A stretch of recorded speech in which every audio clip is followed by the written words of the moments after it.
امم شي طيبة. هاي، كيفكن؟ ان شاء الله تمام. بما انه احلى شهر بالسنة شهر رمضان صار على البواب، اليوم جابت لكم طريقة سمبوسك تعملوها كتير هينة وكتير سهلة، واهم شي كالعادة رح تنجح معكم من اول مرة.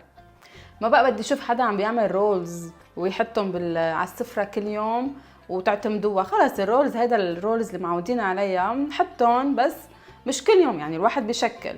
انتوا عملوا السمبوسك كتير هينة، مكوناتها موجودين عندكم، ورح تتفاجئوا على قد مش منها هينة، وكمان يعني رح تطلع معكم اطيب من تبعية المطاعم، وانا قد كلمتي. خليكم معي خطوة بخطوة لتعرفوا كيف رح نعمل اليوم.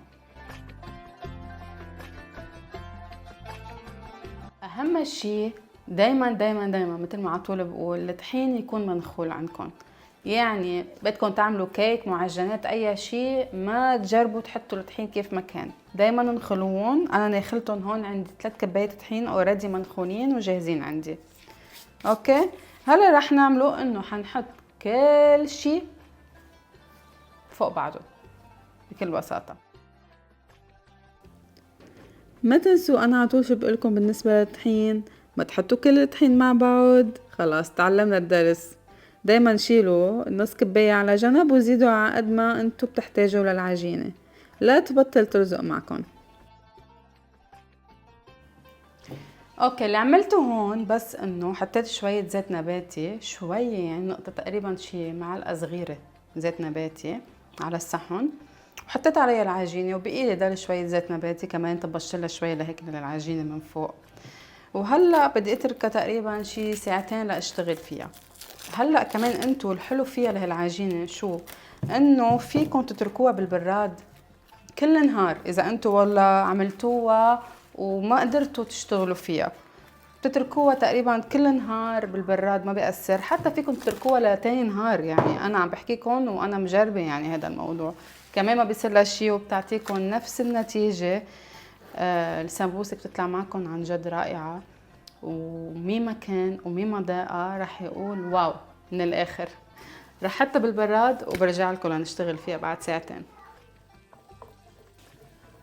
حطيت زبدة أول شي، ورجعت حطيت صنوبر، من بعدها رجعت قليت البصلات، رشيت لهم شوية ملح أكيد يعني، وحطيت تقريبا شي 3 بصلات ولحمة مفرومة، شوية ملح كمان قليتهم، ورجعت حطيت شوية 7 بهارات، رشة هيك يعني صغيرة، وشوية قرفة. القرفة كتير طيبة باللحم مع اللحمة، والكركم، الكركم أساسي عندي إياها، أنا بحطها على طول باللحم معي، كتير بحسها بتفرق وطعمة رائعة بتعطيها. بالنسبة للسمبوسك بجبنة، أنا على طول بحط موتزاريلا وحلوم وفيتا، يعني تقريبا 100 جرام ب 100 جرام ب 100 جرام. والشي الأساسي عندي إياه هو الزعتر البري الأورجانو، واو بتعطيها طعمة.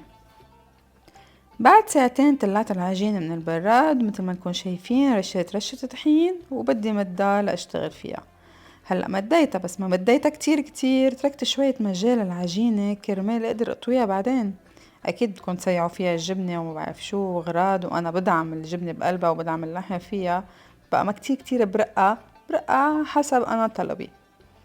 هون قطعتهم كلياتهم وبلشت شيل العجينة منها. بس هون في شغلة مهمة، العجينة ما دغري تاخدوها وتصيروا تكبكبوها عن جديد وتضبوها، لا تاخدوها مثل ما هي وحطوها بالكيس، بترجع الزيت تبعها بيطلع من العجينة، وبس بدكم تعجنوها بعدين بتاخدوا بتعطي معكم كتير منيح.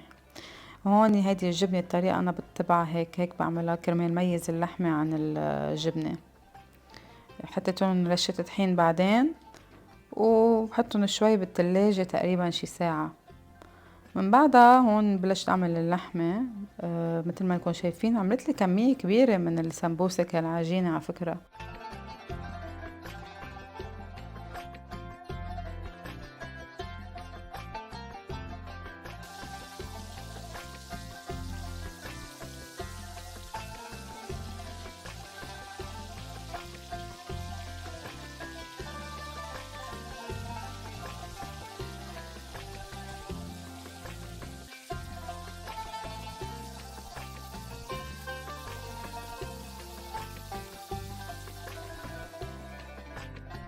وهلا صار في لكم انه خلصت.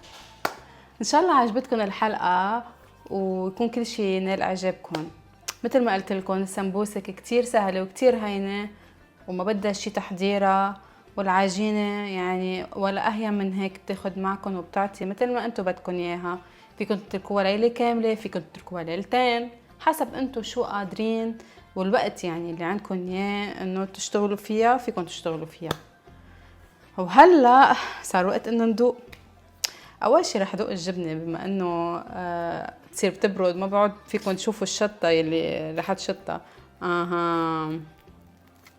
انا بلشت حس بالشطه.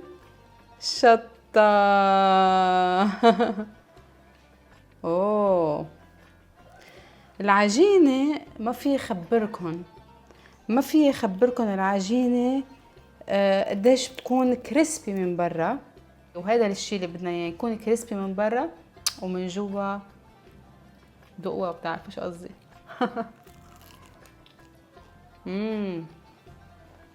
شي طيبه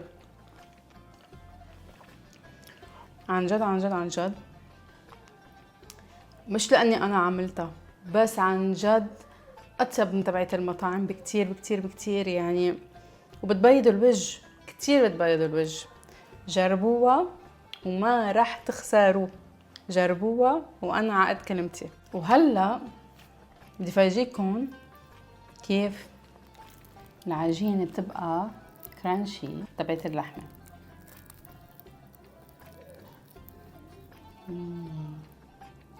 شو بدكم اطيب من هيك ما بعرف. عن جد عن جد جربوها وما رح تخسروا. كتير كتير كتير كتير طيبة، ويعني أنا مش مصدقة خلص الحلقة لفوت فيهم كلياتهم لحالي. عن جد كتير طيبة.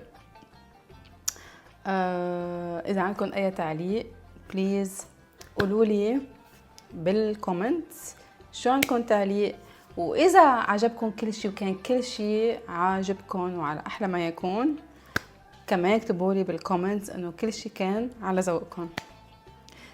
وما تنسوا تعملوا لي لايك وشير وسبسكرايب كالعادة. بحبكم كتير. باي.